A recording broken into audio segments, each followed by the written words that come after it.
আসসালামু আলাইকুম, শুভ সকাল। আজ 24শে জুন, রোজ মঙ্গলবার 2025। আজকের বিশেষ বিশেষ খবরের মধ্যে আছে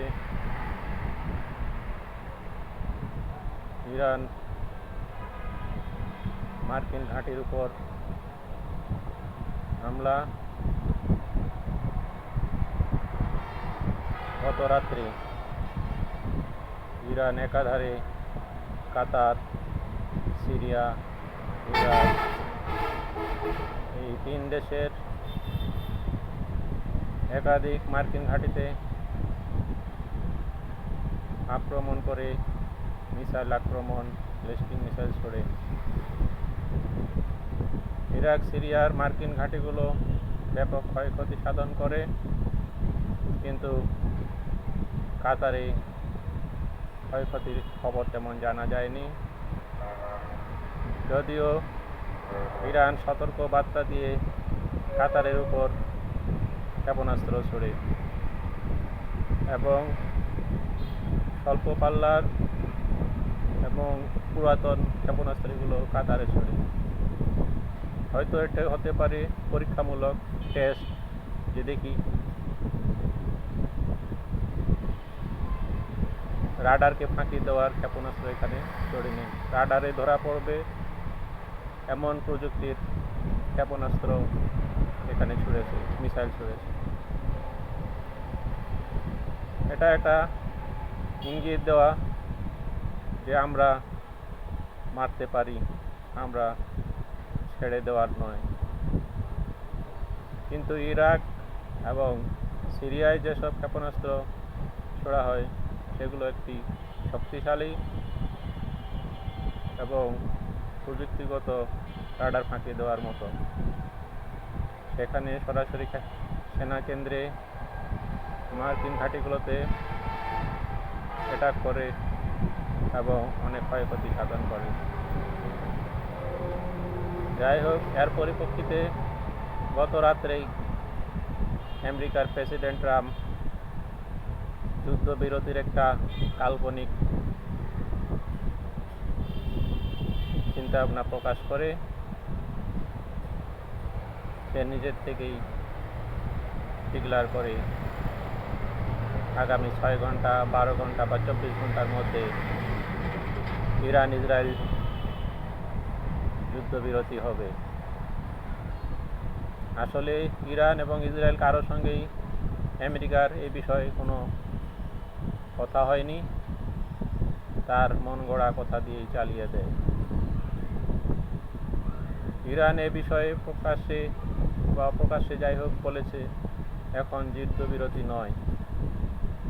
ইসরায়েল ট্রাম্পের বা আমেরিকার কথার পরেও ইরানের উপর হামলা করে, অর্থাৎ আমেরিকার কথাকে এই 2 দেশেই আমলে নেয়নি। যদি যুদ্ধবিরতি হইতে হয় আলোচনার পরিপ্রেক্ষিতে, অর্থ সাপেক্ষে কী কারণে যুদ্ধবিরতি হবে, কোনো কিছু আলোচনা ছাড়াই আমেরিকার প্রেসিডেন্ট বলে দিল ইরান ইসরায়েল যুদ্ধবিরতি হবে আগামী 24 ঘন্টার মধ্যে। আসলে একটু ফ্যাক বা মিথ্যা নিউজ। এই নিউজের মাধ্যমে বিশ্ববাসীকে অন্যদিকে মোড় ঘোরাতে চায়। আমেরিকা যে অপরাধ করেছে, ইরানের উপর হামলা করে, সেই হামলা যে মানুষ নেগেটিভ হিসাবে নিয়েছে, সেই দৃষ্টিকোণ থেকে মানুষের চিন্তাভাবনাকে অন্যদিকে ডাইভার্ট করার জন্যে আমেরিকার প্রেসিডেন্টের এই বক্তব্য, যুদ্ধবিরতির বক্তব্য। আসলে যুদ্ধবিরতি ফ্যাক্টর না, ফ্যাক্টর হলো বিশ্ববাসীর মুভমেন্ট, বিশ্ববাসীর চিন্তাভাবনা। সারা বিশ্ব এই আমেরিকার বিষয়টাকে ভালো চোখে দেখেনি। যুদ্ধকে ছড়িয়ে দেওয়ার উদ্দেশ্যে ট্রাম্প এটা করেছে বা আমেরিকা করেছে। আমেরিকার জনগণ চায় না যুদ্ধ, এবং ইসরায়েলকে সহযোগিতা করার জন্য যে মধ্যপ্রাচ্যে যুদ্ধে নামছে এটাও আমেরিকানবাসীরা চায় না। কিন্তু ক্ষমতা তো প্রেসিডেন্টের হাতে। প্রেসিডেন্ট যা করবে জনগণ তাই মেনে নেবে। তারপরও আমেরিকার বিভিন্ন স্টেটে এ বিষয়ে বিক্ষোভ হওয়ার কথাই। তারা শুধু ইসরায়েলের কারণে একটা বড় আকারে যুদ্ধে জড়াচ্ছে, এই জড়ানোটা তাদের জন্য ঠিক না। এইটুকু আমেরিকান জনগণ বুঝতে পেরেছে, বাকিটা নির্ভর করবে জনগণ এবং সরকারের সিদ্ধান্ত। কি হচ্ছে কি হবে এই বিষয়ে ভবিষ্যতে প্রকাশ পাবে। জনগণ চাইলে সরকারকে থামাতে পারে না। সরকারকে পরিবর্তনের সুযোগ আছে ভোটের মাধ্যমে, সেই ভোট পর্যন্ত অপেক্ষা করতে হয়। ভোটের মাধ্যমে নির্বাচিত সরকার দেশের জন্য যা করে জনগণ তাকে সমর্থন দিলেও হতে পারে, না দিলেও হতে পারে, কারণ ভোটের মাধ্যমেই তাকে সেই ক্ষমতা দিয়ে দেওয়া হয় আগামী 4 বছরের জন্য। সেই ক্ষমতা অপব্যবহার করুক, সুস্থ ব্যবহার করুক, ভালো মন্দ যাই করুক, তার জন্য দায়ভার প্রেসিডেন্টকেই নিতে হয়। জনগণের যেটুকু করার, রাস্তায় নেওয়া, বিক্ষোভ প্রদর্শন করা, আন্দোলন করা, এটুকুর মধ্যে সীমাবদ্ধ। বাধ্য করার মতো পরিস্থিতি আমেরিকার জনগণ সেরকম রুখে দাঁড়ানোর মতো নয়। যাই হোক, যুদ্ধ কোথায় কীভাবে মোড় নেবে বলা মুশকিল। এদিকে রাশিয়া ইরানকে পূর্ণ সমর্থন দিয়ে যাচ্ছে।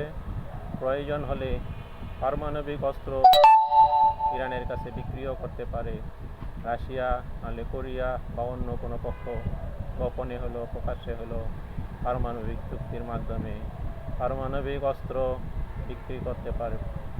রাশিয়া সেই আলামতে দিয়েছে। পারমাণবিক প্রকল্প ধ্বংস হলে কি হবে? তারা রেডিমেড অস্ত্র পেয়ে যাবে, রেডিমেড পারমাণবিক বোমা পেয়ে যাবে। এতে কোনো সমাধান হবে না। সমাধানের জায়গায় আসতে হবে। মধ্যপ্রাচ্য তথা বিশ্বের যুদ্ধের মূল কারণই হলো ইসরায়েল। ইসরায়েলকে পূর্ণ সমর্থন দিয়ে মাথায় তুলেছে আমেরিকা। সেই দিকটা বিবেচনায় নিয়ে বিশ্ববাসীকে এগিয়ে আসতে হবে। রাশিয়া এই মুহূর্তে পূর্ণ মাথা ঘামাচ্ছে না, কারণ রাশিয়া নিজের সীমান্তে তার ইউক্রেনের সঙ্গে পুরাতন যুদ্ধ। এই যুদ্ধের মধ্যে ইরানকে যতটুকু সহযোগিতা করতে পারে করবে, কিন্তু সরাসরি ইরানের সঙ্গে যুদ্ধে আমেরিকা যেভাবে ইসরায়েলের পক্ষ নিয়ে যুদ্ধ নেমেছে, রাশিয়া সেভাবে নামার চিন্তা করেনি। রাশিয়া তার নিজের যুদ্ধকে আগে সামলে উঠবে, তার সমাধান আগে হবে, তারপর অন্য দেশের দিকে নজর দেবে।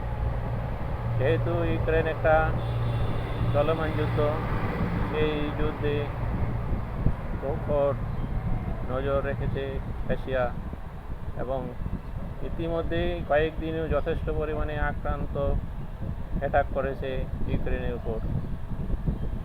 দেখা যাক ইউক্রেনের শেষ পরিণতি কী হয়। সেই পরিণতির পর রাশিয়া অন্যদিকে মুভ করবে। আজকে এই পর্যন্ত। আলী বাবা, BTV, ঢাকা।